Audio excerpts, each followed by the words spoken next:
Y parece que mejor pues ha estado mejor.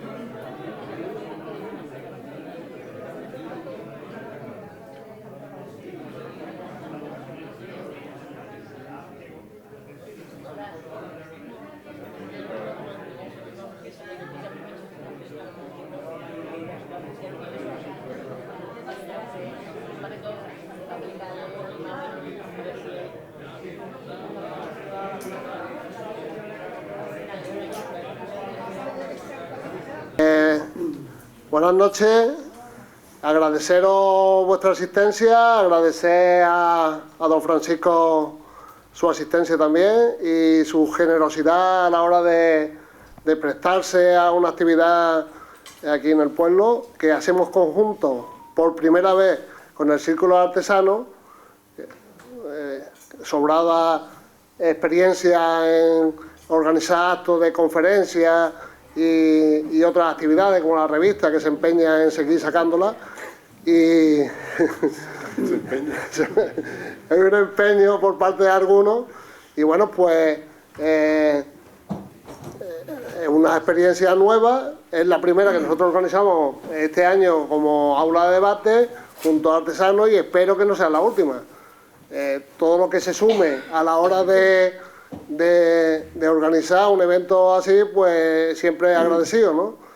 Nacimos desnudos y estamos vestidos. ¿Por qué? ¿Quién nos viste? Nos viste el público, nos viste el conferenciante, nos viste la cooperativa San Isidro, que nos regala un detalle para el conferenciante, el ayuntamiento nos ayuda con el local y otras veces nos presta ayuda económica, y es el arrope que tenemos, ¿no? Y espero que siga siendo así. El presidente del Círculo de Artesanos ha decidido que, como Paco va a presentar con tertulio, que yo hiciera la entrada repartir los cargos. Y los protagonismos. Para repartir los cargos, ¿no? Entonces yo os dejo con Paco, que va, por cierta amistad importante, por lo visto, va a presentar al conferenciante, y luego será él que ya tome la palabra.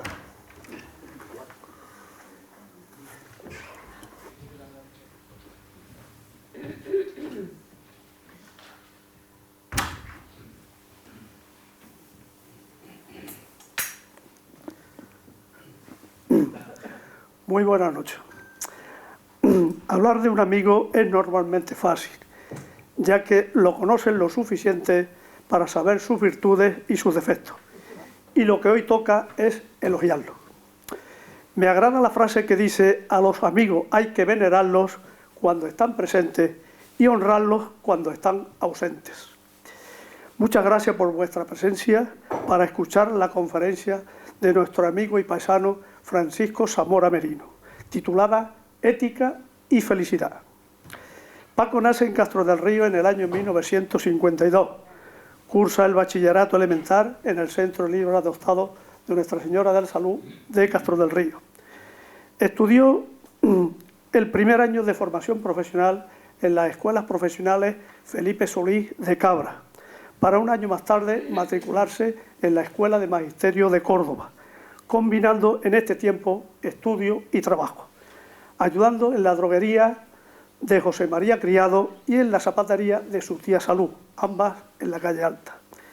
En 1971 comienza a trabajar como maestro de enseñanza primaria en el Colegio Alemán de Sevilla hasta 1995.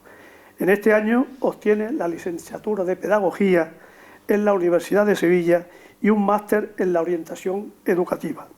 Al mismo tiempo se hace cargo de la jefatura del Departamento de Orientación y consiguientemente lleva la orientación de los alumnos de este centro, aunque también imparte algunas asignaturas en la ESO, bachillerato, y da cursos de formación del profesorado.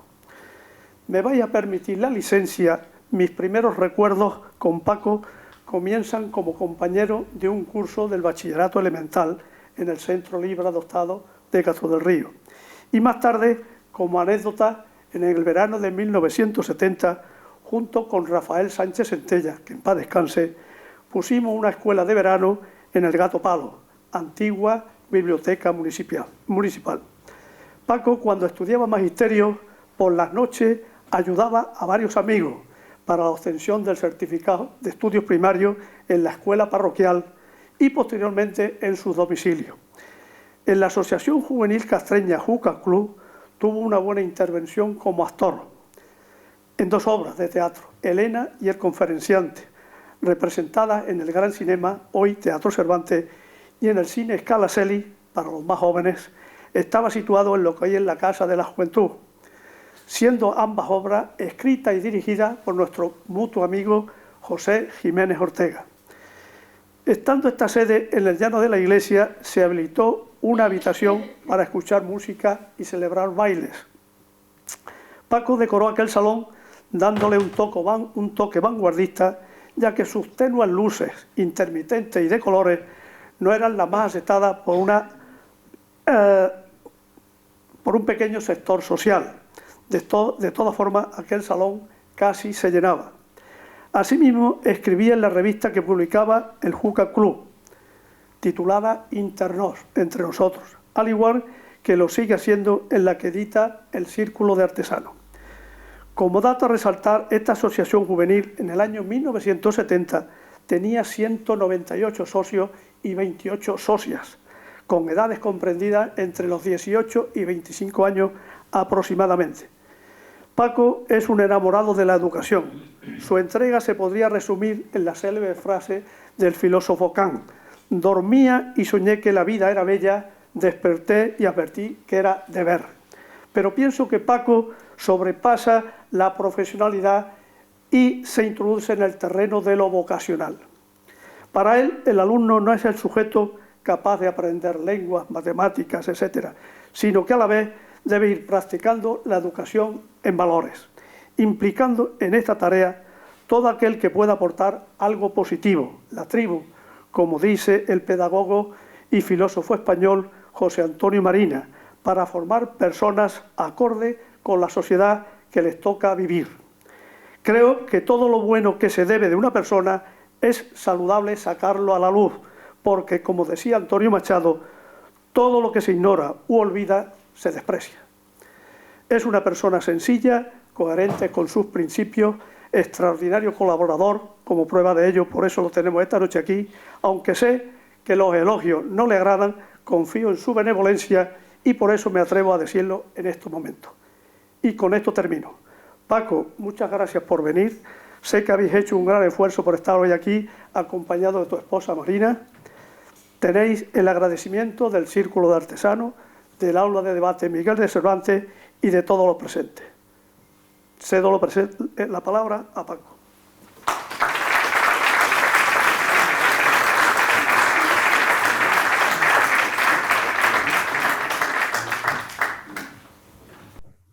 Buenas noches, Paco, muchísimas gracias. Muchísimas gracias a todos los que habéis acudido a este encuentro, a esta charla, más que conferencia. Y encantado de estar aquí.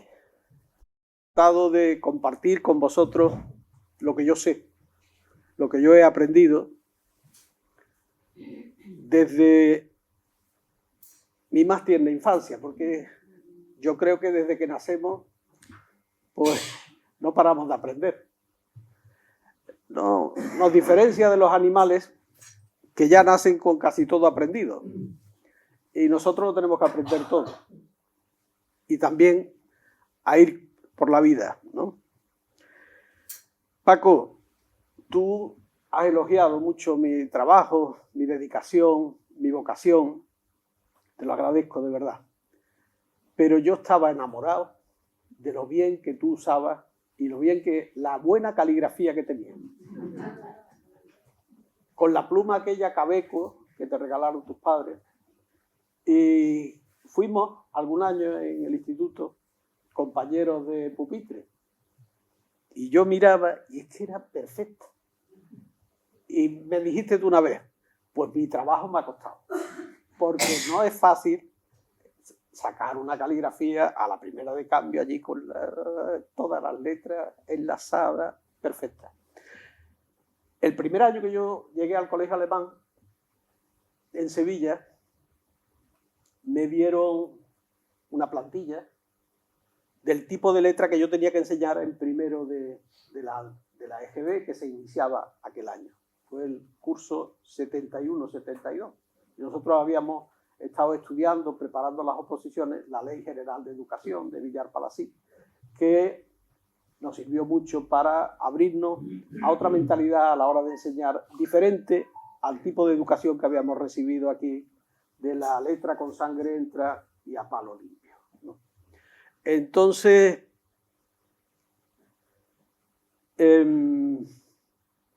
tengo estos recuerdos de aquella época, y el fijarme en el esfuerzo que tú hacías para escribir me sirvió mucho para, con esa plantilla que me dieron del tipo de letra que yo tenía que enseñar a los niños. Me acuerdo que por las tardes me dedicaba yo a entrenarme para que cuando les ponía algo en la pizarra o les escribía en un cuaderno para que ellos lo repitieran, la letra mía fuera un modelo a seguir, ¿no? Y casi lo conseguí. Después me he aficionado mucho a la pluma estilográfica también. Pero aquí un maestro de la caligrafía. Bueno, entramos ya en materia y el título de la conferencia es Ética y Felicidad. O sea que vamos a hablar de filosofía. Pero la filosofía tiene muchas ramas. Yo estuve el otro día mirando epistemología, gnoseología, metafísica, lógica, estética, ética, filosofía política, filosofía del lenguaje, axiología, filosofía de la ciencia. Yo voy a hablar hoy de una de las ramas de la filosofía, la ética. Y la ética es la reflexión filosófica sobre la moral. ¿Y qué es la moral? Aquellos que en una determinada época histórica se considera como lo bueno, como lo sensato, como lo razonable, como lo que se debe hacer. ¿De acuerdo? La filosofía, ese amor por la sabiduría, ese amor por saber, ¿no? Y el arte de vivir una buena vida. No una buena vida en el sentido que algunos cantantes, cuando yo me dediqué a la asignatura de ética, ahora os cuento un poquito de por qué, porque yo no soy filósofo. Yo he hecho la carrera de pedagogía que la titulación se llamaba Filosofía, licenciado en Filosofía y Ciencias de la Educación, y entre paréntesis, Pedagogía. Vi algunas asignaturas relacionadas con la filosofía, pero cuando yo me hice cargo en el instituto, en el colegio alemán, de la asignatura de ética en cuarto de la ESO, pues la verdad que yo tuve que prepararme bastante a fondo la materia, porque los contenidos, como ahora vais a ir viendo, eran como una especie de iniciación a la filosofía moral, que después en segundo de bachillerato tenían los alumnos en historia de la filosofía. Entonces el comentario de texto filosófico que tenían que hacer después en las pruebas de selectividad, la asignatura de cuarto de la ESO era como una iniciación a lo que se iban a encontrar después en bachillerato. Pues como digo, los alumnos tenían entonces en cuarto de la ESO 16 años. Los mismos que tienen ahora. Y la ley se fue aplicando, la LOCSE, progresivamente. O sea que yo empezaría a dar esta asignatura en el curso 94-95, 95-96. Y el libro que elegí me ayudó mucho a trabajar con un buen libro de texto en la clase, para mí, en estos comienzos, impartiendo esta asignatura, fue de una gran ayuda, ¿no? El libro se titulaba, y se titula, pues está por ahí todavía, Ética, la vida moral y la reflexión ética. Ya el título apunta que la ética es la reflexión filosófica sobre la vida moral. Y la vida moral es todo lo contrario de lo inmoral, de lo que consideramos mal. Y cada época tiene su moralidad. En la Edad Media, pues las normas morales, la sociedad era muy diferente a la sociedad del Renacimiento. Entonces, el programa de la asignatura cuando yo en la primera reunión de padres les explico a los padres qué van a hacer sus hijos en la asignatura de ética, cómo se les va a evaluar, en qué van a consistir los exámenes trimestrales que tenían que hacer. Al final de mi intervención, un padre me dijo: a mí, no sé, tengo la impresión de que con esta asignatura se puede pretender adoctrinar a los alumnos. Yo le contesté como pude, porque me pilló un poco de sorpresa, pero creo que lo hice bien. Le dije: mire usted, yo he conocido como alumno lo que significa la palabra adoctrinamiento. Y creo que estoy vacunado contra el adoctrinamiento. Se puede adoctrinar en cuanto a las creencias. También se puede adoctrinar en cuanto a una ideología determinada, ¿no? Pero yo lo que voy a intentar aquí es que su hijo aprenda a razonar moralmente, que es la mejor herramienta que tiene el ser humano para saber lo que está bien, lo que está mal, lo que debo hacer, lo que no debo hacer, si debo ayudar, si no debo ayudar, etc.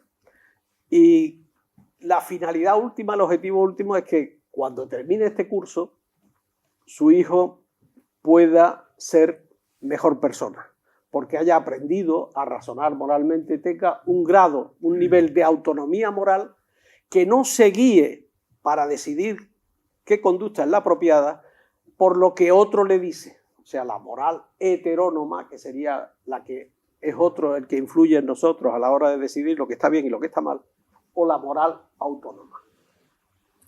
Total, que el hombre, cuando terminó el curso, le pareció bien todo aquello y me felicitó. Me felicitó porque los valores, la educación en valores, que es lo que hacemos generalmente todos los educadores, la educación en valores no es solamente una teoría filosófica, no es solamente saber mucho de ética, tener muchos conocimientos, sino que la auténtica educación moral significa poner en práctica todo aquello que uno considera que es un valor moral. Por ejemplo, si yo entiendo que hay que ser solidario, no basta con que sepa en qué consiste el término, la palabra solidaridad, sino que la ejerza, que ayude de vez en cuando, o si puede ser todos los días, o si puede hacer esa mi causa, la razón, el motivo de mi vida, como ha habido alguna gente, algunas personas que la han practicado así, que yo ponga en práctica todo eso. Y ahora os contaré después de esta introducción que intento hacer, cómo se llevó a cabo en ese primer curso que yo di ética, ese proyecto solidario también, porque en la LOCSE aparecía: cada asignatura tiene que evaluar en el alumno los conocimientos que adquiere, o sea, los conceptos, los procedimientos y las actitudes. Las actitudes son los valores, actitudes con C. ¿Y cómo evalúo yo si los alumnos han conseguido tener buenas actitudes morales? Pues ahora os contaré por qué.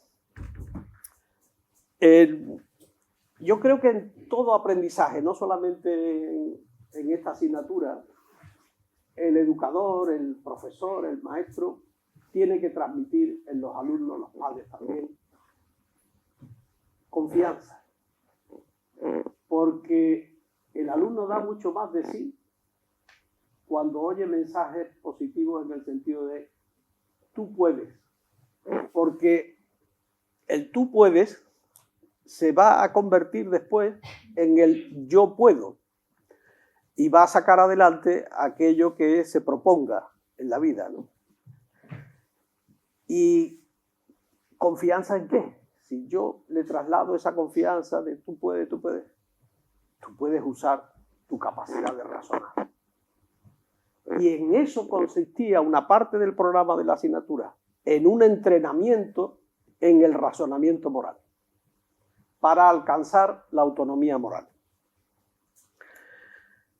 De niños, y no tan de niños, tenemos una moral heterónoma. Es otro el que nos dice lo que está bien y lo que está mal. Niño, eso no se hace, niño, eso no se toca, niño, eso no se dice. Después somos nosotros mismos los que nos debemos decir, eso no se hace, eso no se toca, o eso no se dice, ¿no? Hubo en el siglo XX, en el siglo pasado, un filósofo y psicólogo norteamericano que intentó ver en qué estadio, en qué nivel de desarrollo moral se encontraban los adolescentes y los adultos. Hizo un estudio muy interesante. Y llegó a la conclusión de que muy poquitos adultos conseguían un nivel de autonomía moral que les permitiera por sí mismos el alcanzar esa autonomía moral. Decidir por sí mismos sin influencias de otros. O influencias que uno aceptaba y las tomaba como buenas, ¿no? Como razonables. Yo voy a pasar a leeros uno de los instrumentos que utilizaba este señor Kohlberg para ver el nivel de desarrollo moral de los adolescentes y los adultos. Me he copiado un par de ellos. Los leo, los dejamos y después en el coloquio, si hay alguna pregunta alrededor de estos dilemas morales, en la vida se nos presentan muchas situaciones en las que debemos decidir o esto o aquello, ¿no? Entonces, él planteó un dilema que ha sido un poco raro y yo lo debatí, este dilema, con los alumnos de 16 años, ¿no? El dilema de Heinz se llama. Dice, en Europa hay una mujer que padece un tipo especial de cáncer y va a morir pronto. Hay un medicamento que los médicos piensan que la puede salvar. Es una forma de radio, un isótopo de radio, que un farmacéutico de la misma ciudad acaba de descubrir. La droga es cara, pero el farmacéutico está cobrando 10 veces más de lo que le ha costado a él hacerla. Él pagó 200 euros por el radio y está cobrando 2.000 euros por una pequeña cantidad del medicamento. El esposo de la mujer enferma, Heinz, acude a todo el mundo que conoce para pedir prestado el dinero, pero solo puede reunir unos 1.000 euros, que es la mitad de lo que cuesta. Le dice al farmacéutico que su esposa se está muriendo y le pide que le venda el medicamento más barato o que le deje pagarlo más tarde. El farmacéutico dice, no, yo lo descubrí y voy a sacar dinero de él. Es legítimo que yo obtenga esta ganancia. Heinz está desesperado y piensa en atracar el establecimiento para robar la medicina para su mujer. Esto lo leíamos en clase, yo le daba una copia a cada alumno y después venían las preguntas para el debate. Debate en el que no se intentaba tanto que el alumno dijera, o que yo mismo dijera, qué iba a hacer, si robar la medicina o no robar la medicina, sino que empleara el razonamiento moral de por qué estaba bien robar la medicina o por qué no debía robar la medicina. Las preguntas que venían en este dilema de Heinz eran, ¿debe o no debe Heinz robar la medicina? ¿Por qué? Y un golpe de tuerca en la segunda pregunta. Si se tratara de un desconocido, no de tu mujer, ¿debería Heinz robar la medicina para salvarlo? ¿Por qué? ¿Sí o por qué no? ¿En qué medida entran aquí en conflicto dos valores? La justicia y la compasión. Bueno, y sobre eso debatíamos y había respuestas de lo más curiosas. Un gran porcentaje de los alumnos de la clase dijeron que primero era el derecho a la vida y después era el derecho a unas legítimas ganancias y que robarían la medicina. Yo también me pronuncié al efecto. Pero donde la cosa ya se puso un poco más complicada fue cuando en la segunda pregunta les planteábamos, si se tratara de un desconocido, ¿debería Heinz robar la medicina para salvarlo? o no. Y aquí se organizó un debate acerca de algunos personajes históricos como Martin Luther King, que luchó por derechos no solo para él, sino que luchó por derechos para todos los negros, ¿no?, en Estados Unidos. Hablamos también de Nelson Mandela, que estuvo encarcelado no solo por lo que él reivindicaba como derechos de ciudadano, ¿no?, que los negros no tenían derechos en Sudáfrica, ¿no?, sino para todos los negros de Sudáfrica. Lo dejo ahí, por si queréis después en el debate que comentemos algo sobre los dilemas morales. Y después un dilema más cercano a los alumnos de 16 años, pero también cercano a los adultos si cambiamos el ejemplo de robar un microscopio por robar otra cosa. Robar dinero o robar mercancía de cualquier tipo. Denunciar o no denunciar. Era el segundo dilema que me acuerdo que aquel año, sacado del libro de texto este que os digo, le pusimos. El libro de texto de ética de cuarto de la ESO que yo usé era de la editorial Santillana, y la profesora, que yo creo que ya está jubilada, era una catedrática de ética de la Universidad de Valencia, Adela Cortina. Una mujer encantadora. Le he visto muchos vídeos en YouTube a ella y yo estaba encantado con el libro porque yo aprendí casi al mismo tiempo, bueno, unos días antes que los alumnos, ¿no? ¿Denunciar o no denunciar? Sergio es un chico de 13 años muy tímido. Ha tenido que cambiar constantemente de escuela a causa del trabajo de su padre. Ya es el segundo año que va a este colegio y aún no tiene muchos amigos. En concreto, Luis, que es muy popular en la clase, se mete mucho con él porque es muy callado y lleva unas gafas muy grandes. Durante la clase de ciencias fueron al laboratorio. La profesora puso juntos a trabajar a Sergio y a Luis con un microscopio. A la salida, Sergio vio que Luis lo escondía en su macuto. Por la tarde, dijo la profesora que faltaba uno de los microscopios y que ellos fueron los últimos en utilizar el aula. Lo dijo a todo el grupo de alumnos. Quiere que se devuelva el microscopio y que aparezca el responsable. Espera un tiempo, pero Luis no dice nada. Entonces la profesora anuncia que si el culpable no quiere salir y hay alguien que sabe quién es, lo puede escribir el nombre en un papel y hacérselo llegar de forma anónima. Las preguntas del dilema. ¿Qué tiene que hacer Sergio? ¿Qué es lo correcto moralmente? ¿Denunciarlo o no denunciarlo? ¿Por qué crees que lo tiene que denunciar y por qué crees que no lo tiene que denunciar? Si Luis fuera amigo de Sergio, ¿tendría que denunciarlo también o no tendría que denunciarlo en ese caso? ¿Por qué? O sea, le estábamos pidiendo en estos dilemas siempre que agudizara su capacidad de razonar, porque es la clave en la filosofía, en la ética, en la que nos movemos. No nos movemos a base de creencias o en lo que otro me ha dicho, sino en mi capacidad de razonar. Si Luis le pidiera a Sergio que no dijera nada y que siempre serían amigos y que se acabarían aquellas bromas que continuamente lee, ¿Sergio tendría entonces que denunciarlo o no? ¿Y por qué?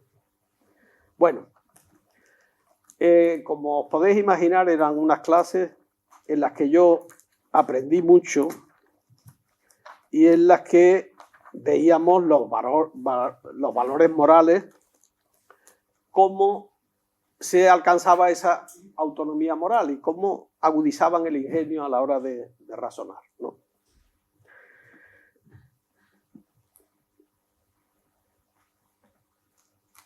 Esa capacidad de razonar es lo que, si recordáis el cuento de Carlo Collodi, Pinocho, Pinocho es un muñeco de madera, perfecto, se mueve, habla, todo, pero no tiene conciencia moral de lo que está bien, lo que está mal, entonces vive la vida un poco a trompicones, ¿no?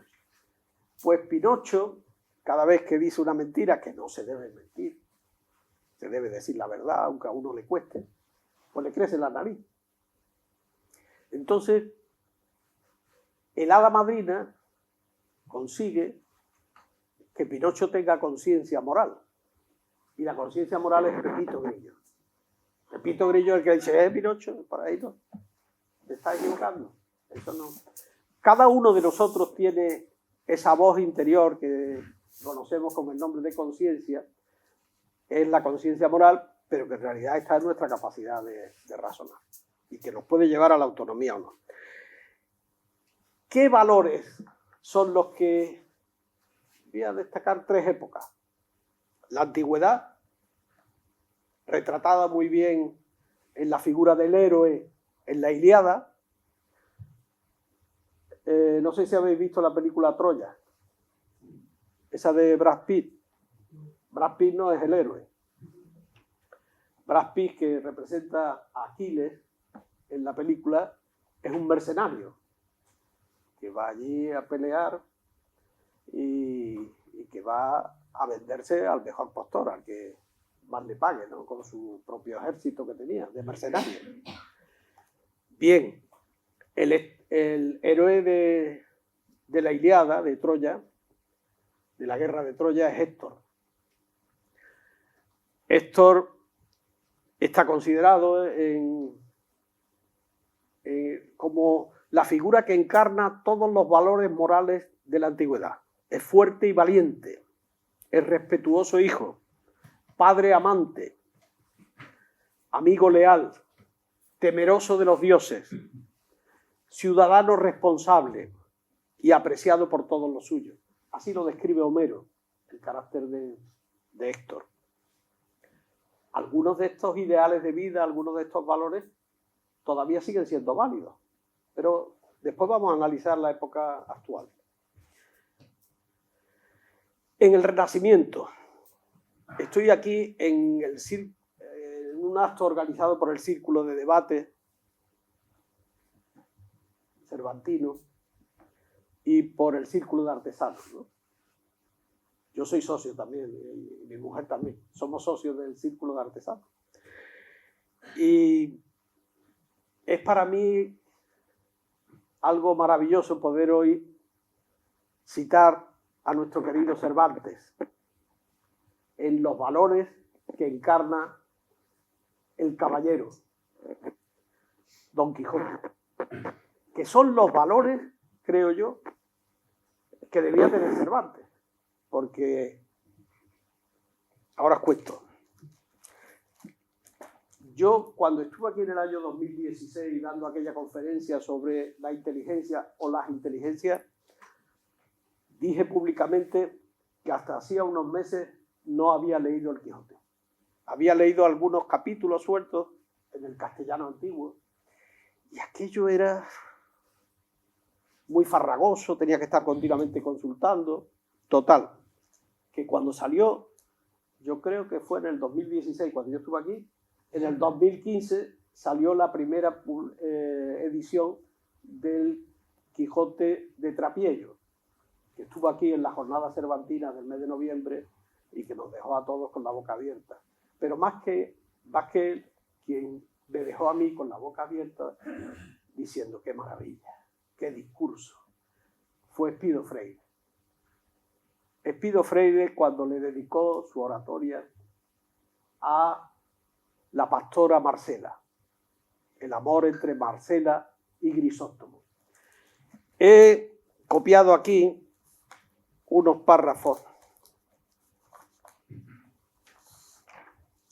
que, a ver si los encuentro. Ah, no, los tengo aquí, en otro lado. Perdonar. Aquí están.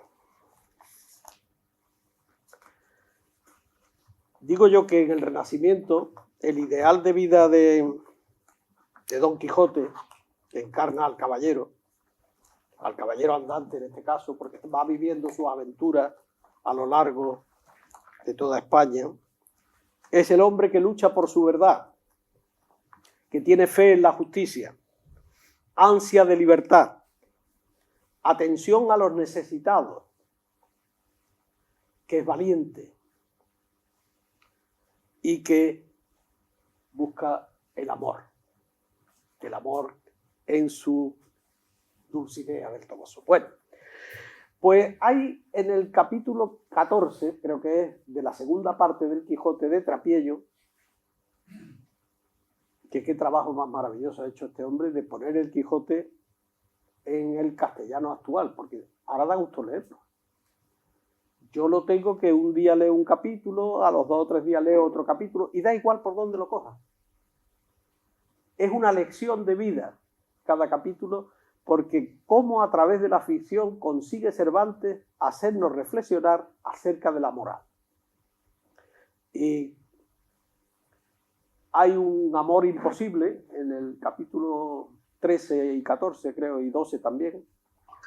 El joven Grisóstomo,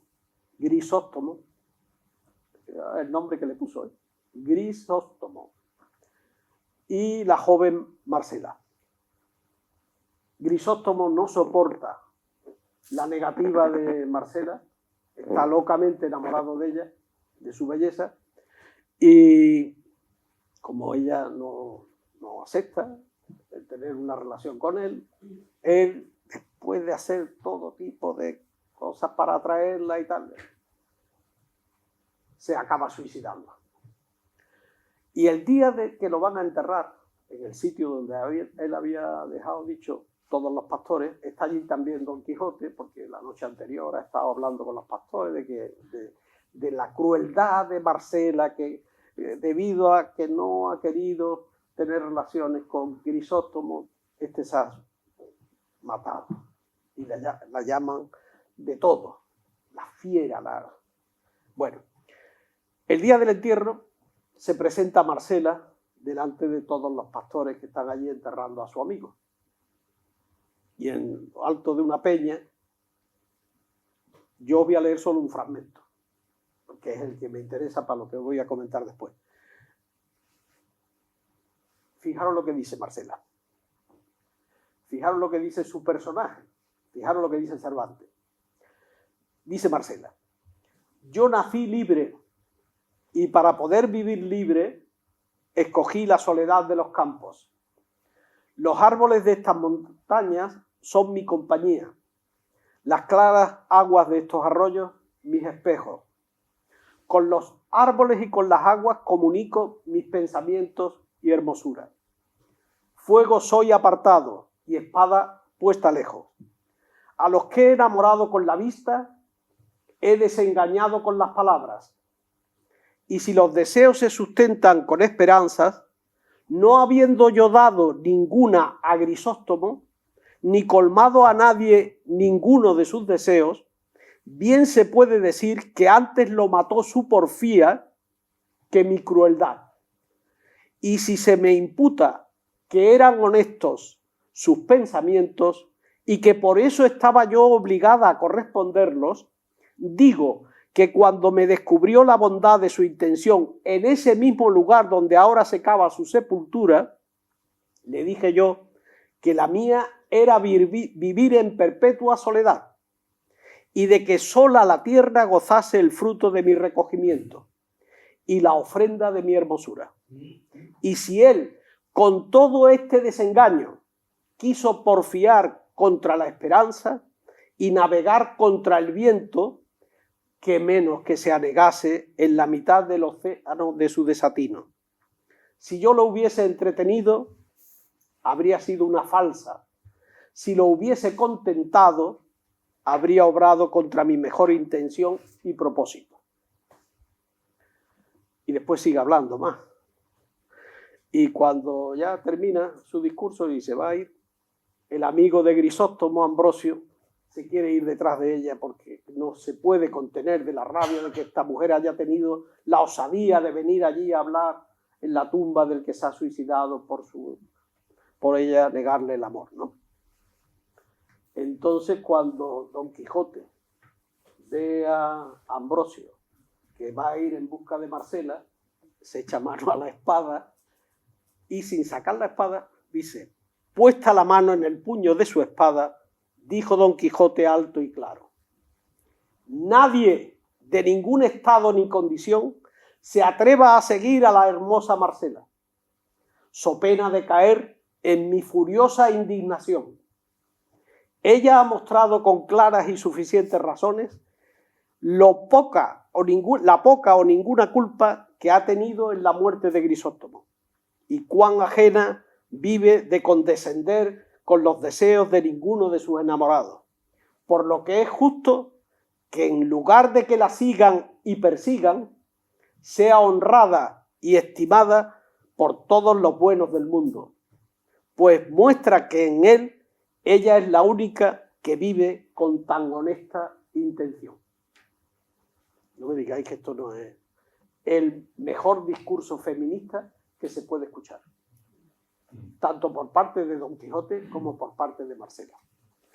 Siglo XVI. Estamos ahora en el siglo XXI. Bueno, espero que os haya gustado. Frente a Don Quijote está el sentido común de Sancho Panza. Dice, esto de sacar la espada aquí con tanta gente. Pero en esta ocasión Sancho Panza dijo: mi sentido debió pensar, ¿no? Da a entender Cervantes. También estaba de acuerdo con Don Quijote, porque empezó usando mucho su sentido común y llegó a, en muchos momentos, cuando hagáis una lectura del Quijote lo veréis, llegó en muchos momentos a pensar igual que Don Quijote, al idealismo más enfebrecido. Bueno, y hoy, ¿qué ideal de vida hay hoy? Vamos a hablar un poquito de eso. Yo creo que con las modificaciones que los tiempos y los cambios nos traen, el valor o la valentía sigue siendo algo moralmente aceptable y perseguible por cada uno de nosotros. Debemos enfrentarnos a las situaciones con valentía. El miedo es muy humano y es casi la primera reacción, pero hay que sobreponerse al miedo. Hay que sobreponerse al miedo. La honestidad de la que habla Cervantes a través de Marcela, yo creo que sigue siendo todavía un valor. Hay que ser congruente, hay que ser honesto, hay que decir la verdad, aunque nos cueste repasar un poquito el panorama de las verdades y las mentiras, ¿no? Y los bulos. El respeto hacia el otro, otro gran valor. Viene de la época del Renacimiento, viene de la Antigüedad, pero también es un valor hoy día. La lucha por la justicia.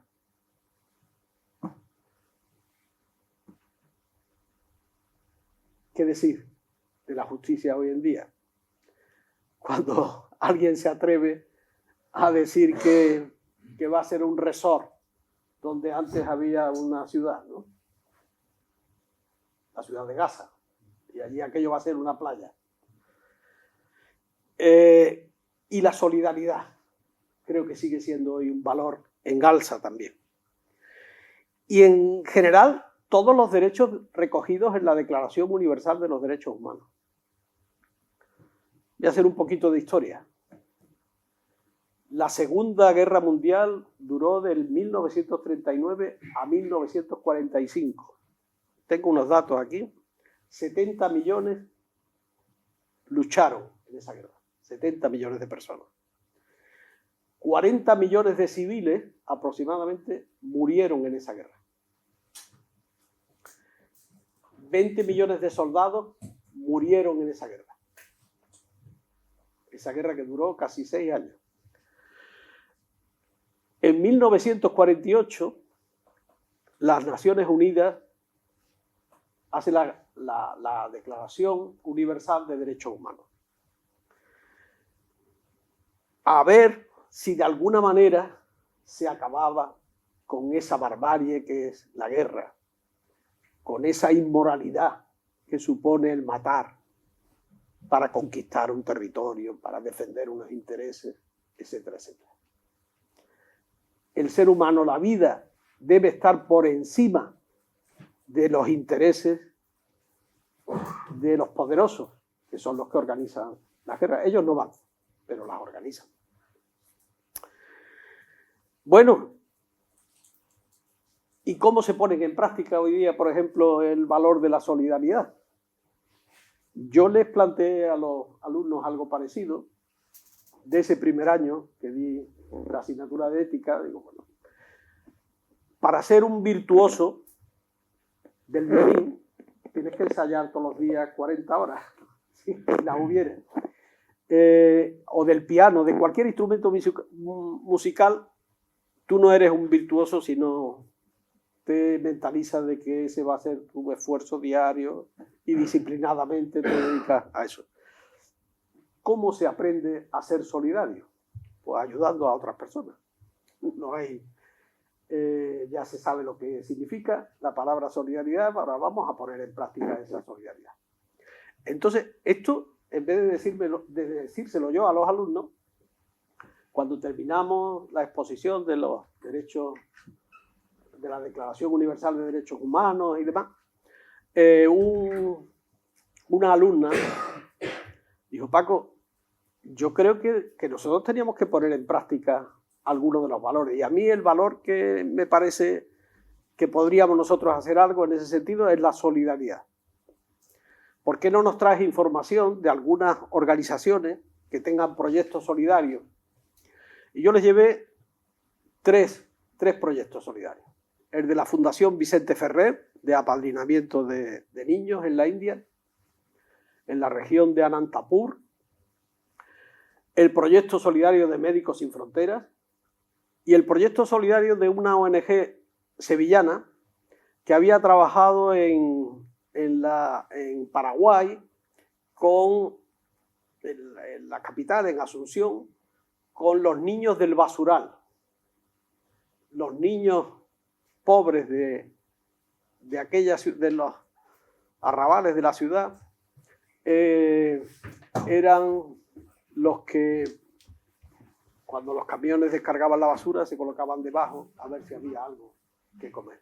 Y estas mujeres, eran varias hermanas, se fueron a Asunción para sentir y ayudar a estos niños, a estas personas, y se pusieron, me contó una de ellas, nos pusimos debajo de los camiones también para ver esas sensaciones que debían tener esos niños cuando caía toda aquella basura a ver para coger los alimentos, ¿no?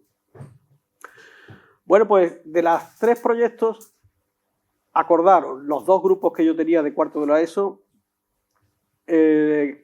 2 niños cada grupo, apadrinarlos de la Fundación Vicente Ferrer.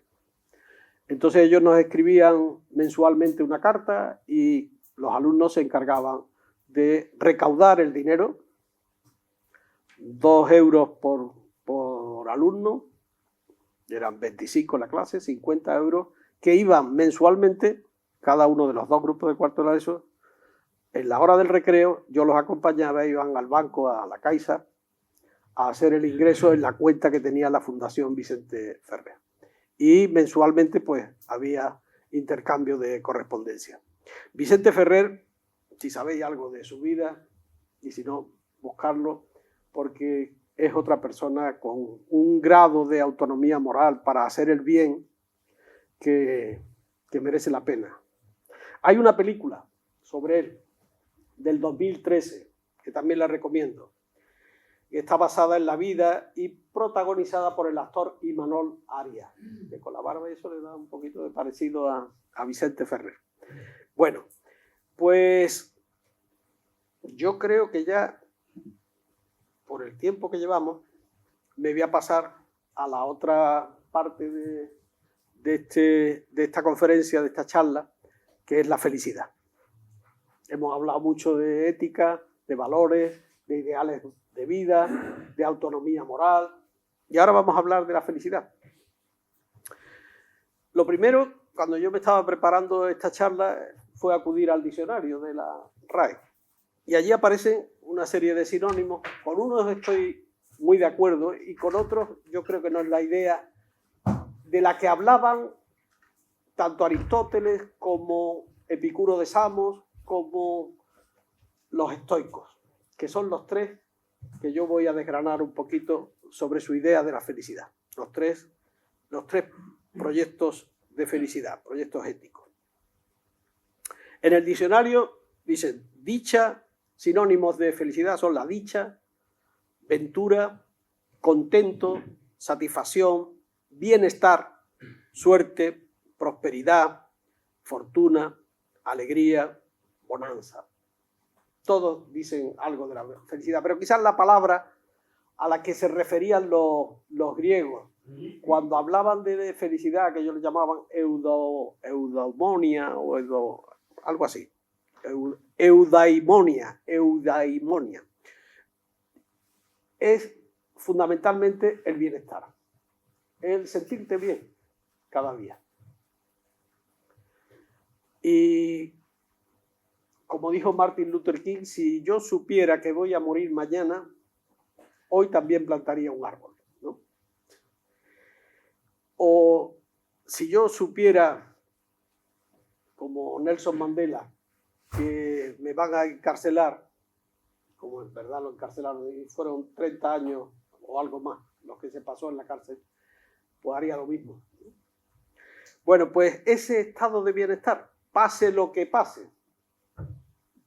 Cuentan de Nelson Mandela que siempre estaba de buen ánimo, incluso con la condena que le había caído, y era una cárcel en la que había que picar piedra, ¿eh? Estaban trabajando allí. ¿Qué decía Epicuro de Samos de la felicidad? Epicuro de Samos, su teoría ética es el hedonismo, conocida con el nombre de hedonismo. Es el placer lo que nos lleva a la felicidad. Si conseguimos tener mucho placer, pues seremos personas felices. Si solo tenemos desgracia y dolores, pues la cosa no pinta bien para Epicuro de Samos. Aristóteles, otro de los que vamos a hablar. Ahora, como inicio, la felicidad quiere decir bien vivir, vivir bien, bienestar, y obrar bien, y obrar bien. Y los estoicos, la palabra estoico viene del griego estoa. Estoa significa pórtico. En una plaza parecida a la plaza porticada de Córdoba, que ahí tienen muchos pórticos donde se ponen mercadillos, pues allí se ponían los filósofos. Se ponían los filósofos y montaban sus escuelas, ¿no? Y los estoicos estaban allí. Y voy a resaltar una frase del estoico que yo más he estudiado, que es el emperador Marco Aurelio, que dice: cuando te levantes por la mañana, piensa en el privilegio de estar vivo. Respirar es lo primero que hacemos cuando nos despertamos. Pensar en eso, en estar vivo. Disfrutar y amar. Eso es lo que nos espera en el día. Disfrute con la comida, con el amor, etcétera, etcétera. Por cierto, con el amor. En una reunión también, porque aparte de la asignatura de... un billete. No es un billete. Mira, la frase que he dicho antes de Marco Aurelio la tenía aquí apuntada, que se me ha caído de aquí. Bueno, decía yo que el amor. Freud estaba en Inglaterra cuando había tenido que huir de Austria porque fue ocupada por los nazis y estaba dando una conferencia. Y sabéis que él hablaba mucho de la sexualidad. Y le preguntaron, señor Freud, ¿qué significa para usted la palabra sexualidad? porque usted en muchas de sus intervenciones la emplea continuamente, dice, pues todo aquello que tiene que ver con la palabra amor. Estuve dando yo algunos cursos de educación afectivo-sexual. No entiendo la sexualidad sin el afecto, sin el cariño, sin la complicidad de tu pareja. No la entiendo. Yo no soy capaz de tener una erección forzando a la otra persona a tener relaciones sexuales, ¿no? Yo necesito de la complicidad, del cariño, del amor. Y a los alumnos le comentábamos que la sexualidad iba siempre ligada al afecto y a la consideración hacia la otra persona, etcétera, etcétera. El sexo es otra cosa. Bueno, dicho eso, ¿qué no es la felicidad? En aquella época había una canción, en el año 95, 96, de Ricky Martin, que decía, vive la vida loca. Y algunos alumnos decían, vivir la vida sin obligaciones, vivirla a tope. Yo creo, es que eso tiene sus riesgos, ¿no? Y en vez de una vida feliz, te puedes encontrar con una vida muy infeliz. Y otro, tener un Mercedes. En aquella época un Mercedes lo dirían menos personas que ahora, ¿no? O tener un Rolls Royce. Basaban la felicidad en el lujo y en el despilfarro. Aquellos debates fueron muy interesantes sobre lo que nos hace felices y lo que no nos hace felices. Yo creo que hoy hay mucha gente que basa su felicidad en su capacidad de consumir. A más pueda yo consumir, más feliz. Una sociedad se mide por el consumo que tiene. Y es una sociedad que consume mucho, pues la gente está contenta, está feliz, ¿no? Os voy a dar unos datos del año 2022. En el año 2022, el 16% de la población mundial, 16%, o sea, Estados Unidos, la Unión Europea y Gran Bretaña. Entre esos tres, somos el 16% de la población mundial. Pues ese 16% consumimos el 74% de los recursos naturales del mundo. ¿Qué le dejamos a África, a Asia, etcétera, etcétera? Pues le dejamos un 26%. Entonces está muy complicado esa idea de basar la felicidad en el consumo voraz y desaforado y en el crecimiento económico sin fin. Escuchaba no hace mucho yo una conferencia de Araujo, no sé si habéis tenido oportunidad de escuchar algo de él.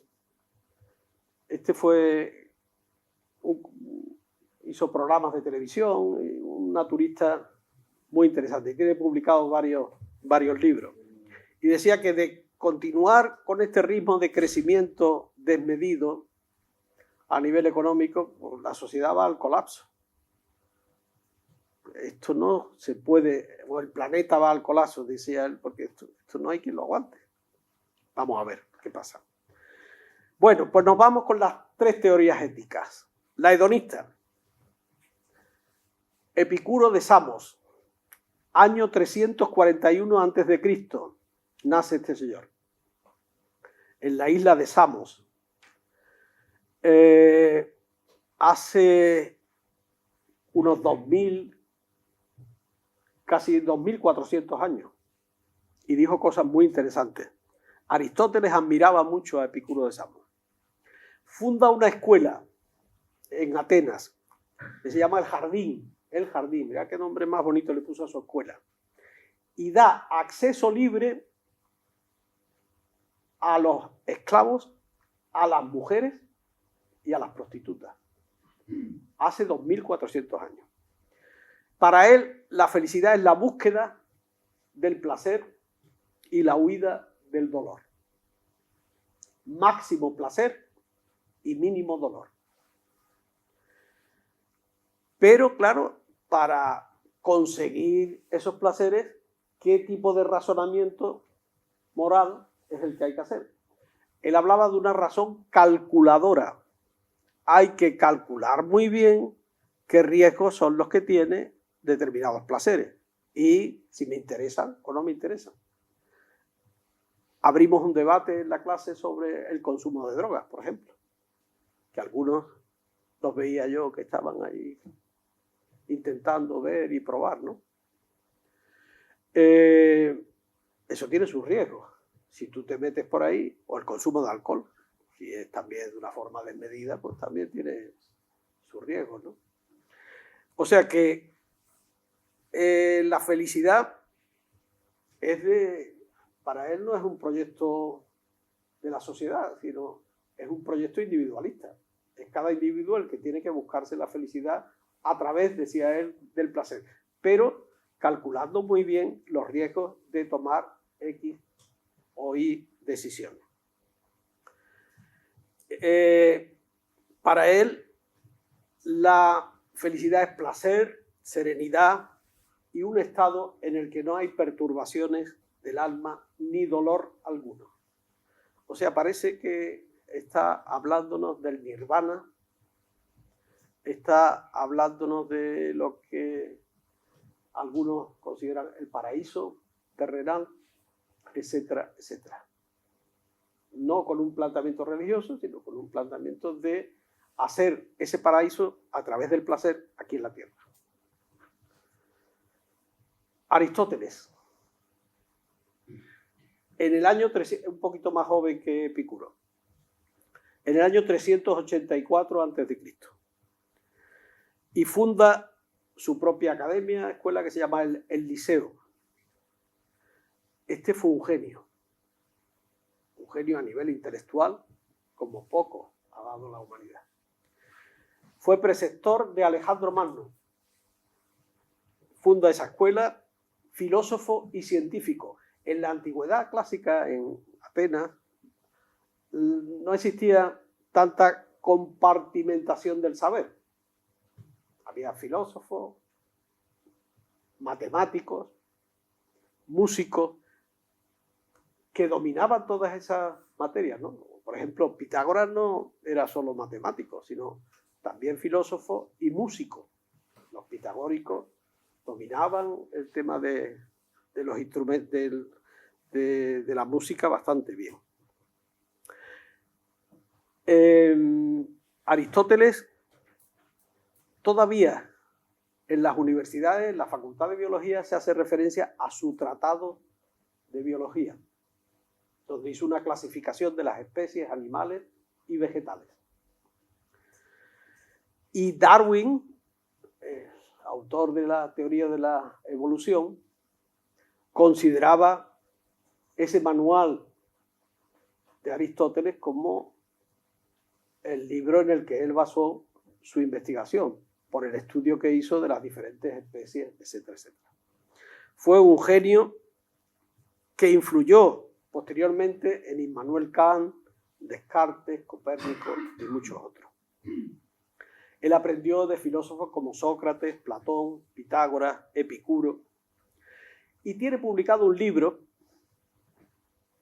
que está al alcance de la biblioteca de cualquiera de nosotros, que se llama Ética a Nicómaco. Nicómaco era el hijo de Aristóteles. Y allí le da una serie de consejos y de pistas de cómo alcanzar la felicidad. La principal pista que le da es que para alcanzar la felicidad tienes que practicar la virtud. Y fundamentalmente, ¿qué virtud? La prudencia. Y la prudencia está siempre en el término medio entre los extremos. Ser prudente es la clave de la felicidad cuando tengas que tomar decisiones. Él ponía ejemplos como entre ser un temerario, o sea, ir a por todas sin pararte a pensarlo, y ser un cobarde, está la valentía. Entre el despilfarro y la tacañería está la generosidad. Entre la adulación y la enemistad está la amistad. Y entre la timidez y la desvergüenza está la vergüenza. Para adquirir la prudencia, dos claves. Saber recordar. La prudencia se basa en la experiencia y la experiencia no es gastar la suela de los zapatos.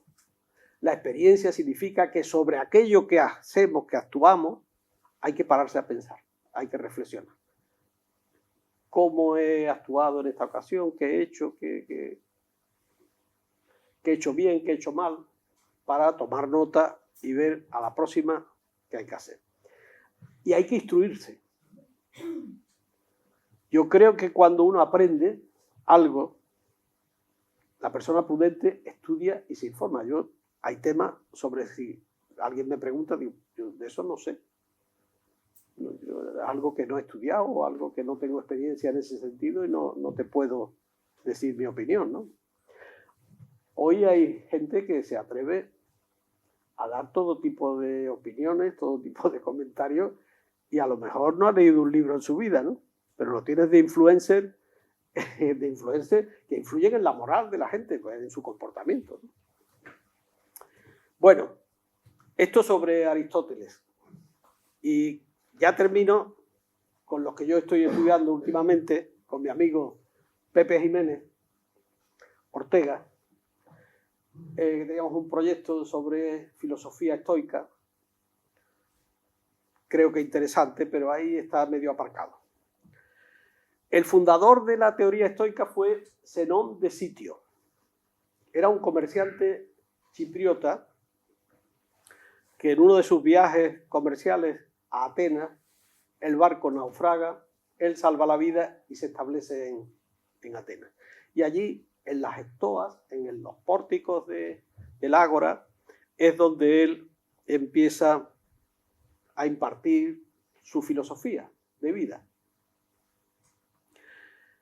El estoicismo no es una filosofía que se base en disquisiciones de tipo intelectual acerca del ser, el no ser y los silogismos. No. El estoicismo nos enseña, de alguna manera, o nos quiere transmitir el cómo lidiar con los problemas diarios. Cómo lidiar con las enfermedades, con la toma de decisiones, con las críticas, con los enfados, con las adversidades. Tres filósofos son los más conocidos dentro del estoicismo. Séneca, nuestro paisano cordobés, que tuvo un final muy infeliz. Muy infeliz porque era el asesor de Nerón. Él vivió casi toda su vida como político en Roma, y Séneca generó también muchas envidias en otros que estaban allí alrededor de Nerón y acaban condenándolo a muerte. Él tuvo oportunidad de salir huyendo, pero pensó que si salía huyendo asesinaban a toda su familia allí en Roma y que había que aguantar el tirón, pero no se dejó matar por otro. Él quiso suicidarse y no le salió bien porque se cortó las venas y en la bañera, como padecía de asma, con los vapores aquellos murió. Tuvo una muerte, según cuentan los historiadores de aquella época, muy trágica. Pues Séneca dejó en Andalucía y aquí en Córdoba yo parece que en algunas ocasiones cuando mi abuelo me hablaba, digo, mi abuelo es un estoico. He pensado yo después, ¿no? Porque primero que hablaba mucho a base de frases cortas, como sentencia, era muy sentencioso, ¿no? Y después me han hecho recordar mucho. En los refranes se basaba mucho. Y los estoicos utilizan también frases cortas, aforismos que se llaman, en la que con muy pocas palabras se quiere decir mucho. Séneca tiene un libro interesante que es La vida y la felicidad. Epicteto era de una familia Séneca, una familia adinerada en Córdoba. Epicteto era otro de los estoicos de los que iba a hablar. Epicteto era esclavo y solo ya viejecito consigue que lo liberen de la esclavitud, ¿no? Pero el emperador Marco Aurelio, en su libro Meditaciones, hace referencia a Epicteto, a pesar de ser esclavo, lo mucho que él aprendió del manual de vida de Epicteto, que es el libro que él publicó. Y por último, Marco Aurelio. Todos estos son posteriores, estos tres filósofos, a Aristóteles y a Epicuro de Samos. Son del año 65 después de Cristo Séneca, de 55 después de Cristo Epicteto, el más viejo de los tres, y el 121 después de Cristo Marco Aurelio. La familia de Marco Aurelio, antes de mudarse a Roma, estuvieron establecidos aquí en la villa de Espejo, eran colonos romanos. Julio César funda la villa de Espejo, y ahí se establecen una serie de colonos romanos y de legionarios para mantener esa plaza, ¿no? Ucubi se llamaba en la época de los romanos, Espejo. ¿Qué dicen ellos sobre la felicidad? Los tres. Yo, al que más he estudiado, como he dicho, ha sido a Marco Aurelio, y del que dice aquella frase de: cuando te levantes por la mañana, piensa en el hecho de estar vivo, respirar, pensar, disfrutar, amar. Para alcanzar la felicidad debemos apoyarnos, dicen los estoicos, en las virtudes y en la serenidad, la tranquilidad. No vale precipitarse a la hora de tomar decisiones y hay que practicar la virtud. La arete llamaban ellos. ¿Qué virtudes son de las que nos hablan los estoicos? 4. Sabiduría. Adquirir conocimiento. Pero no la sabiduría que te puede dar, no se estaban refiriendo ni mucho menos a la sabiduría de la universidad, sino a escuchar a otros filósofos, aprender, leer y tener experiencias de las que sacar conclusiones. Justicia, otra gran virtud estoica. Actuar con sentido de la justicia. Para ello significaba tratar bien a los demás, ser justo en el trato con los demás. Decía Víctor Hugo que lo fácil en la vida es ser bueno, lo difícil es ser justo. Ser bueno es cosa fácil, decía Víctor Hugo, ser justo es lo difícil. Coraje, valentía, otra gran virtud estoica. Actuar a pesar del miedo.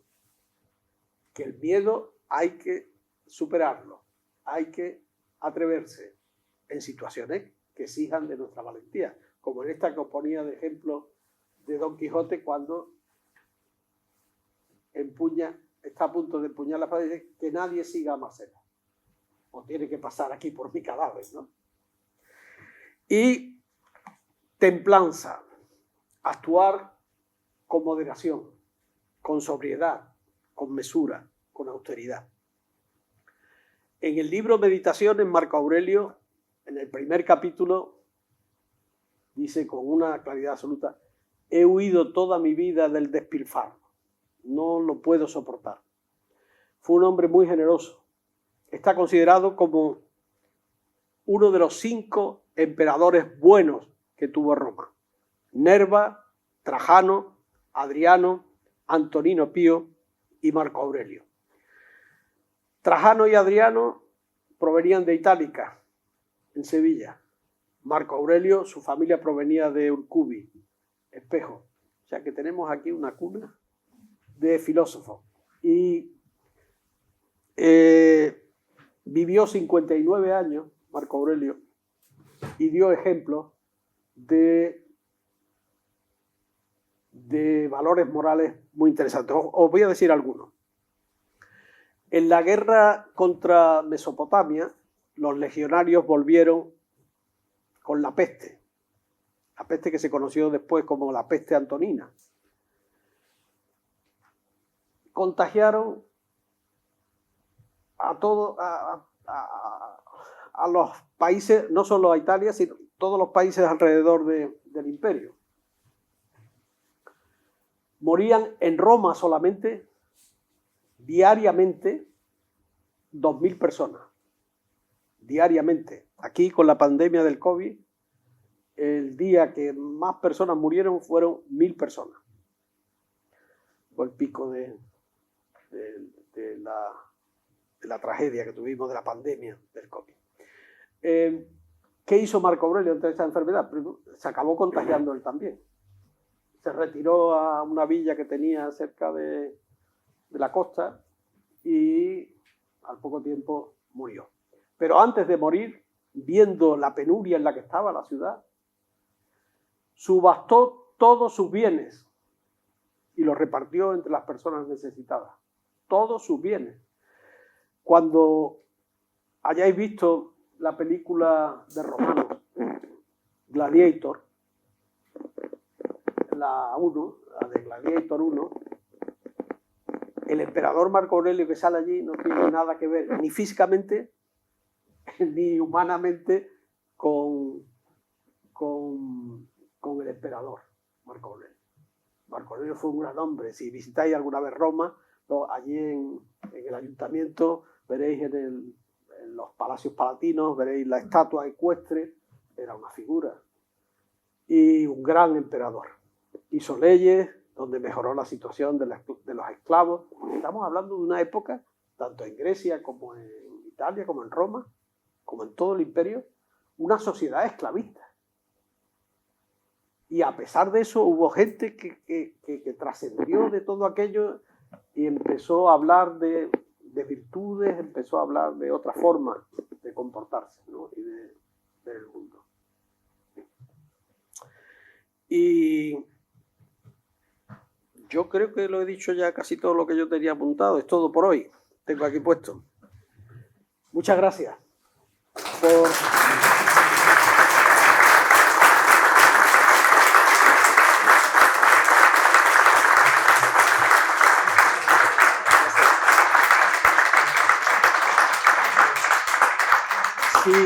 Si queréis preguntar algo y yo sé responder, encantado.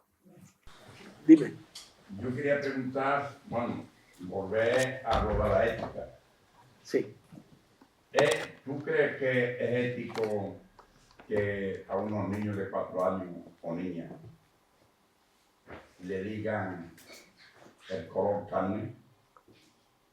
Aunque le enseñen que el color carne es el que prevalece. O sea, eso está haciendo a una sociedad un poco racista porque no distingue el color. El color carne no existe. Vamos, de momento tengo documentación. Ya. Yo, el color carne... Sí, es que no enseña. Me enseña y le dicen a los niños de 4 años y niñas el color carne. Entonces, es que no sé, el niño se está formando... Claro, es que no sé yo en qué situación es en la que, o en qué circunstancias, en la que un profesor es el que dice... Sí, claro. Que es una profesora. Una profesora. No sé en qué circunstancias, no lo entiendo. A la hora de... Hay que explicarle que hay muchos colores carne. Vas caminando, que estamos aquí presentes y cada uno tiene un color diferente.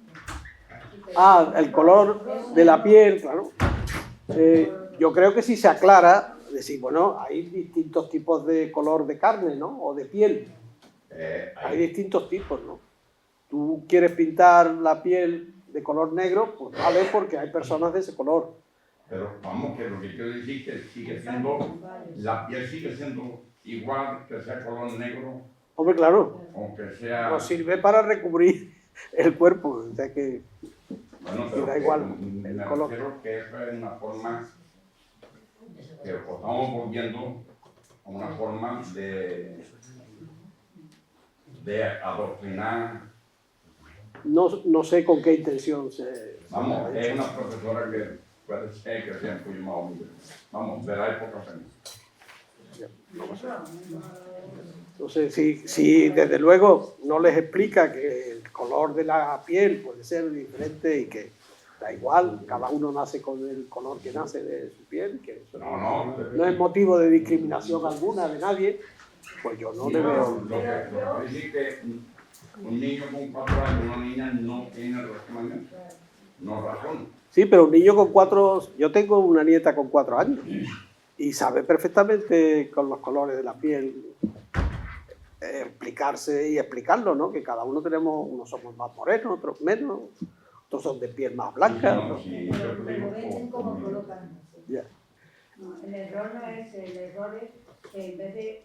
El error ha sido en dar ese nombre a un tono determinado. Ah, Dentro del ya. no es el error. Que a lo mejor no tenía que haberle dado ese tono, ¿no? Decir, pintarlo en marrón. Pintarlo. Vale. ¿Alguna pregunta, algún comentario? Juan. Sí, bueno. Dos o tres cuestiones que planteaste. No me lo pongamos difícil, ¿eh? No, Juan. hombre, en primer lugar, felicitarte. Gracias. Porque dicen que las conferencias son buenas cuando no hay ruido en la sala, ¿no? Y aquí no había ningún ruido. En principio parece que es muy exitoso. Hombre, yo creo que influye también, Juan, el estar a gusto tú hablando. Y yo vengo aquí a Castro y vengo a la mar de a gusto. Eso se nota en la comunicación. Es un buen auditorio, ¿no? Y claro, me encuentro un auditorio acorde. A ver, una primera cuestión, que no sé si es para ti o para otro Paco, que no recuerdo la película. Paco Cívico. Sí, Paco sí. Comentó que en el Lucas Club que estaba en la plaza de la iglesia, y Sí. había bailes con la luz. Y pusimos allí como una pequeña Con la discoteca. luz roja, todo. Tú has comentado que la moral o no moral cambia en el tiempo y tal. Sí. Le ha dicho Paco que tiene un pequeño sector contrario a él. Sí. Yo, años después, en este mismo espacio en el que estamos, con otra configuración, es donde yo aprendí a bailar. Aprendiste a bailar. Sí. En este mismo, En la hoja. en este mismo espacio. Y en todo el pueblo, y si no en todo, en la mayor parte, esto sí lo puedo asegurar, en la mayor parte, se comentaba ese no, pero esa entra en la hoja. Esa entra en la hoja. Claro, claro. Era señalada, ¿no? Entonces, Allí señalaban también a la que entraba. si la moral cambia en el tiempo, se supone que la moral, lo que está bien y lo que está mal, de alguna manera es lo que la mayoría opina, pienso yo, ¿no? No solo lo que la mayoría opina. Mira, le preguntaron... Espérate, te voy a contestar a la primera parte y ahora me contestas. Ni siquiera se pregunta. Venga, pues hazlas todas, pero me voy a tomar nota. Ya te digo que no es si es para ti o es para Paco Cívico. Bueno, venga. ¿Cómo ha medido que había un pequeño sector que estaba en contra de aquella actividad? La segunda, sobre todo cuando este autor que yo no conozco y que has planteado esas cuestiones, ¿no? En caso de necesidad, Colbert. robar, no Sí. robar, si está bien, si está mal, si la solidaridad, si tal y cual. Nunca aparece un poco la cuestión de la legalidad. Y A mí me parece ahora la voy a muy tocar. importante, me parece muy importante. No tengo ninguna formación legal, pero por la actividad que he desarrollado en muchos años, sí he estado en contacto con ella, ¿no? Me parece que es muy importante, ¿no? Las sociedades de alguna manera nos organizamos en base a una normativa, y esa normativa es importante, ¿no? Quién la pone, quién no la pone, en fin, es otra historia, ¿no? Bien. Por otro lado, una cuestión, ya lo dijo Alfonso Guerra en las conferencias sobre Cervantes, ¿no? Dijo, la escena, el capítulo de Crisóstomo y Marcela es el primer alegato feminista de la historia. Creo que sí. Tú lo has repetido. Bien. Bien, te lo planteo yo. ¿Por qué es un alegato feminista?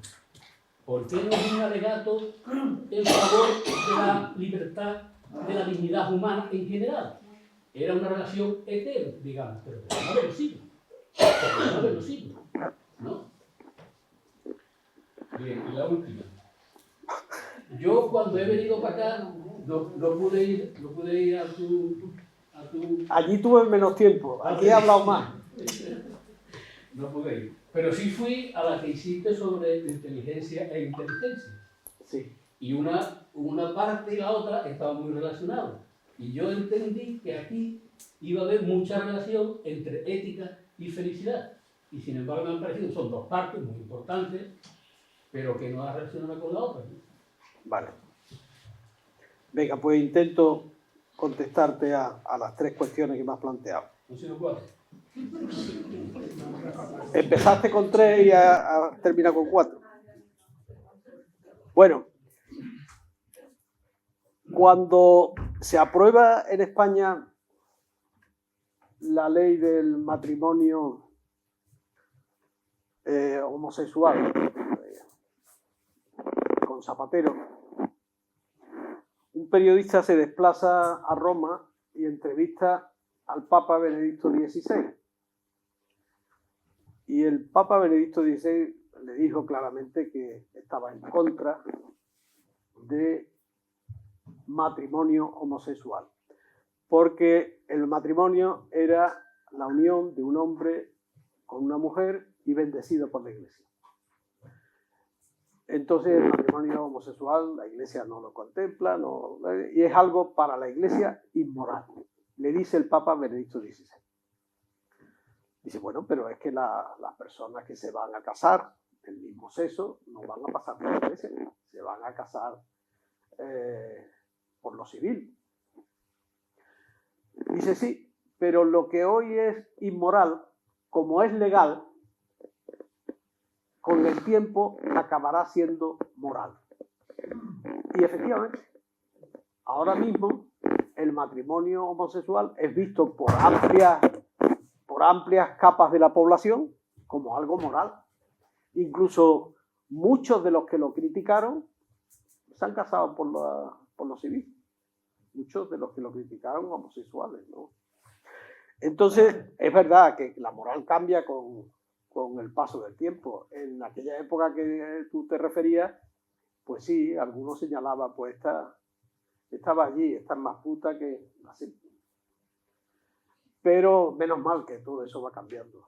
Menos mal que todo eso va cambiando, pero surgen otras cuestiones, ¿no? O sea, que la moralidad va a estar siempre, o inmoralidad va a estar siempre en boca y sobre todo en los pueblos que hay mucho control social. Yo recuerdo mi época aquí, hasta los 19 o 20 años, y se sabía todo de cada uno de nosotros, ¿no? Y se intentaba controlar. Bueno, con eso creo que he dado respuesta al cambio de lo inmoral en unos determinados momentos a lo moral. ¿Qué se pretendía con los dilemas morales estos de Kohlberg?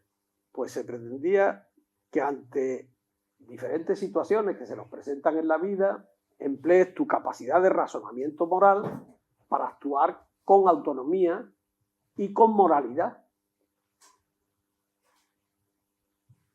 Y no solo en este ejemplo de si debe robar la medicina o no, puedes trasladar a si era la esclavitud en un determinado momento en Estados Unidos, si era moral o inmoral. Y debatimos mucho sobre eso en clase. Hubo gente que la veía como moral y aquello desembocó en una guerra civil entre los estados del norte y los estados del sur en Estados Unidos. Y todavía hay algunos que en Estados Unidos consideran que no fue aquella una época tan mala, ¿no? Claro, no fue tan mala para los dueños de las plantaciones de algodón, ¿no? Pero para los esclavos sí fue tremendo. Dices que no he relacionado yo mucho la ética con la felicidad. Yo creo que sí, igual. No me he parado mucho, pero te explico. Existían en el programa de la asignatura de ética de cuarto de la ESO éticas de la felicidad y éticas del deber. Yo he hablado de las éticas de la felicidad, del hedonismo, como búsqueda de placer. A más placeres yo tenga, más feliz soy. Y hay que calcular bien los placeres que yo me puedo permitir, porque hay algunos que me pueden estropear mi vida.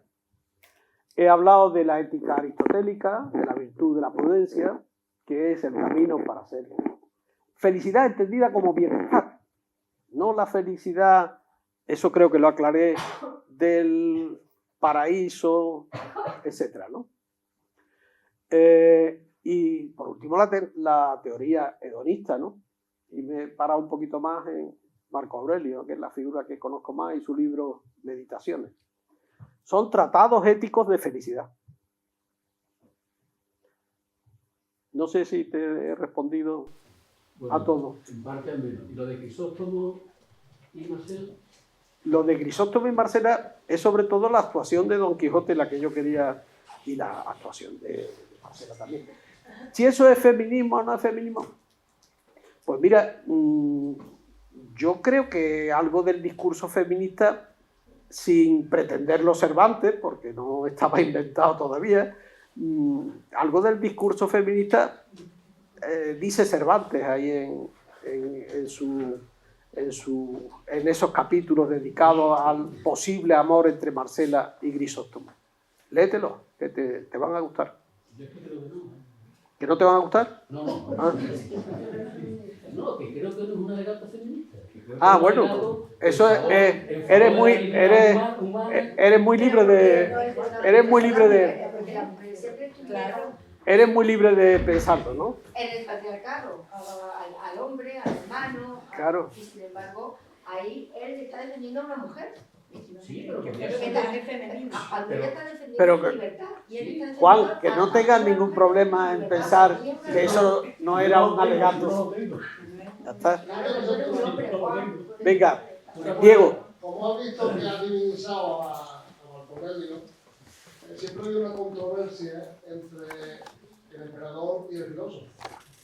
Marco Aurelio estuvo obligado a mantener el imperio y a someter a otros pueblos. Efectivamente. Entonces, siempre se ha hablado que si ese emperador bueno, los 5 emperadores buenos, que Tonanino y Adriano, también aumentaron, pasaron a otro del rey, y tuvieron que aumentar, y sería bueno serían los mejores. Los mejores. Y entonces, no me voy a fijar en ellos, sino en Marco Aurelio. Hacía una cosa y decía otra. Estaba obligado a hacer otra cosa, aunque hubieran mejorado la calidad en muchos aspectos de la vida del ciudadano romano. Pero siempre hay una controversia si es bueno que un filósofo sea un gobernador. Porque tiene que chocar. Lo que sí es bueno es que un gobernante sea una persona instruida. Eso siempre es bueno. Porque como te toque uno que no tenga ni puñetera idea de casi nada y que deje todo en manos de unos asesores que van buscando beneficios, etcétera, etcétera, complicado. Algo hay que saber. Y a más sabiduría se tenga, yo creo que en mejores condiciones de gobernar un país, un imperio, está. Marco Aurelio, es que depende también qué historia. Los historiadores que yo he leído sobre la vida de Marco Aurelio lo ensalzan como un gran hombre, ¿no? Y no solo historiadores que se paran a pensar en su libro Meditaciones, que él lo escribió como una especie de diario, no quería ni publicarlo, ¿no? Se publicó mucho después de su muerte. Yo creo que era un gran hombre, creo, y no por creencia, sino por otros historiadores que he leído y por su comportamiento, sobre todo con el tema de la pandemia de la peste antonina allí en Roma. Pero bueno, ahí está abierto el debate, ahí está la controversia, ¿no? Es difícil, desde luego, manejarte como filósofo y al mismo tiempo ser emperador, ¿no? Porque tienes que tomar algunas decisiones, las mismas que tuvo que tomar en su día también Trajano, porque Trajano se metió en cantidad de guerras, sin embargo, claro, lo comparas con Nerón, con Domiciano, con algunos emperadores que aquello fue la debacle, ¿no? La debacle de que esta gente no tenían problema en matar diariamente a los que hiciera falta, ¿no? La moral en el mundo romano tenía... Claro, la moral. Claro. Estábamos hablando de una sociedad esclavista, ¿no? Uno de los emperadores buenos nos cuenta que su favorito se tiró, harto de su abuso, se tiró y se ahogó en el Nilo. Sí. Santinó. O sea que si era bueno ese, pues imagínate. Claro. Tenía otra pregunta. Manuel, y lo primero que quiero hacer es agradecerte tu tiempo y darte las gracias por tu conferencia. Pues muchas gracias a ti por escucharme. De los puntos que has tocado hay muchos que son identificados. Permíteme que mencione dos de ellos. Cuando has hablado del cambio en la educación, yo viví en Mescalles cuando se aplicaba la letra con sangre entra, viví ese cambio. También Vicente Ferrer, la fundación la conozco bastante bien, porque durante muchos años tuve apadrinado un niño, no de la fundación, y la conozco bien. Y lo último es que me gustaría haber sido alumno. Muchas gracias. A lo mejor, si ya eres alumno mío, a lo mejor no tienes la misma opinión. Pero bueno. Hablo de la que tengo, de la que me he quedado con la conferencia que has dado. Sí. Yo disfruté mucho como profesor de ética de varios grupos y es la base de mi charla, ¿no? Esa experiencia que viví como profesor de ética. Cuando se habla así, la gente lo percibe. He hablado a unos niveles no filosóficos, a unos niveles muy sencillos, pero leí en una visita a Lanzarote, a la Fundación César Manrique, que lo más sencillo puede ser lo más grandioso. Y tenía ese hombre toda la razón, porque algunas de sus esculturas son de una sencillez, pero tú la ves y dices, qué magnífico, qué obra, ¿no? Bueno, por allí había otra... Paco, perdona, hombre, que tu sobrino quiere hacerte una pregunta. Mario, encantado.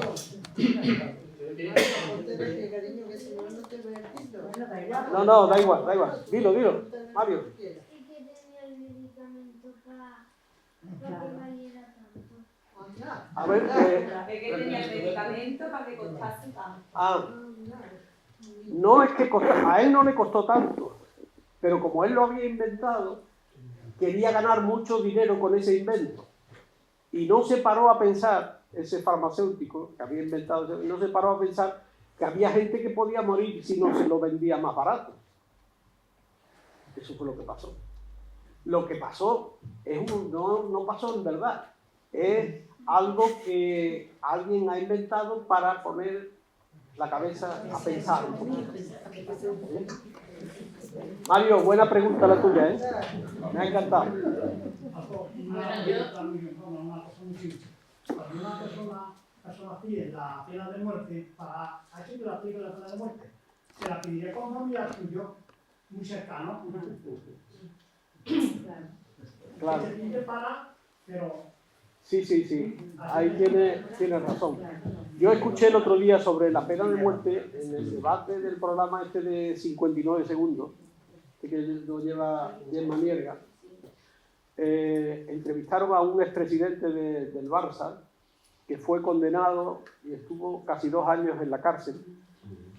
Al final, la Audiencia Nacional, o no sé qué tribunal, consideró que todo lo que se había hecho, este hombre era inocente, que no tenía que haber estado esos 2 años en la cárcel.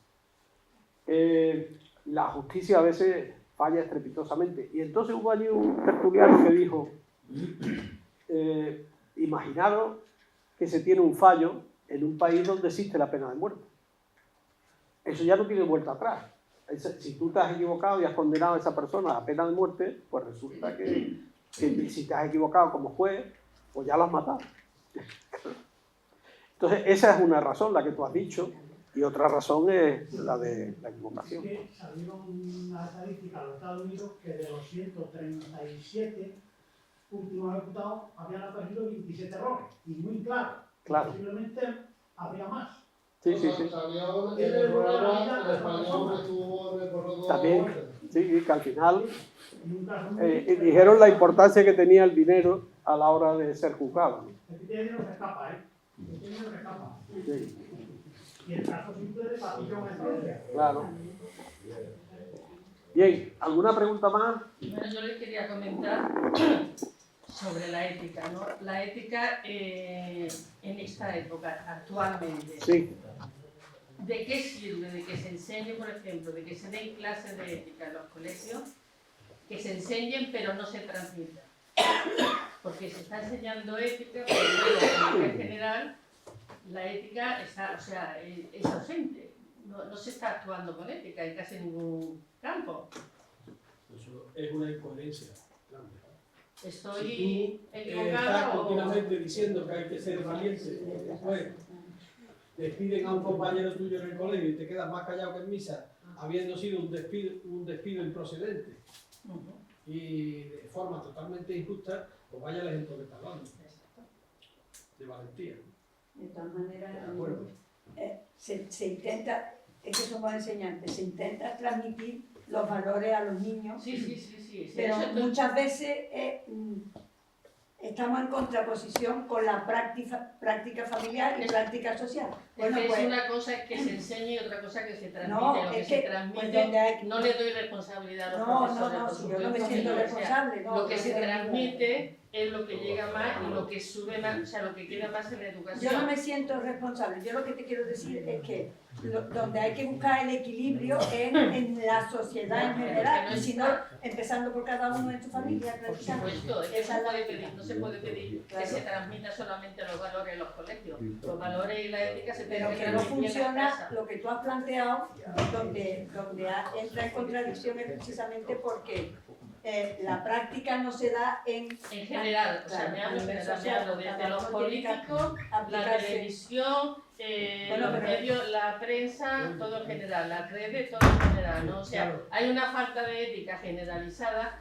que muchas veces los profesores, los que trabajan como profesores, lo tienen que tener muy mal para que eso se recoja, esa enseñanza se Lo recoja. dijo antes en la presentación mi amigo Paco Cívico, que según José Antonio Marina y según la experiencia de todos los que nos dedicamos a la educación, aquí no educa solo el maestro y no educa solo la familia, educa toda la tribu. O sea que las personas que están en la calle educan también. Pero eso es lo que veo que la sociedad actual... Y hoy día, cuando yo daba los cursos sobre sexualidad, educación afectivo-sexual, algún padre me dijo alguna vez, ¿qué necesidad hay de esto? Que cada uno aprenda. ¿Y por dónde te lleva esto? Digo que la necesidad es la siguiente: si nosotros no lo hacemos, si los padres no lo hacen, si el colegio tampoco lo hace, el dar educación afectivo-sexual, que se entiende por eso, ¿por qué nos quedamos? ¿Que la televisión sea la que, y los vídeos los que eduquen? Pues entonces van a ser todos muy pornográficos, porque en aquella época había algunos, y los padres me contaron, ¿qué te crees que he descubierto de mi hijo? Que pone en pues teníamos ordenador y acceso a todas las redes y demás, y los vídeos de YouTube y no de YouTube, pues colocaban la toalla en la raja de la puerta abajo para que los padres no se dieran cuenta que su hijo estaba viendo en el ordenador algo que no debía ver, ¿no? Entonces hay que partir de la base que la escuela no lo hace todo, pero la familia tampoco lo hace todo, que educamos entre todos. Y depende del peso que tenga cada institución en la educación de una persona, pues así nos va en la sociedad. Leo.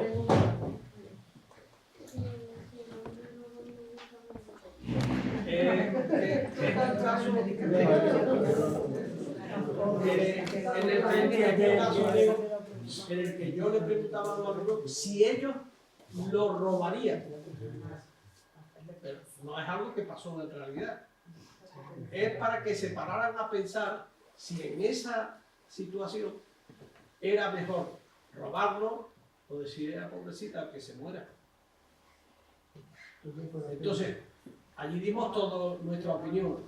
La opinión fue, yo lo robaría.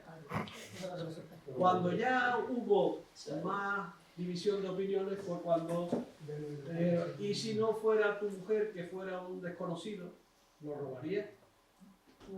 Esa es la cosa. Bueno, ¿alguna pregunta más? Pues muchísimas gracias.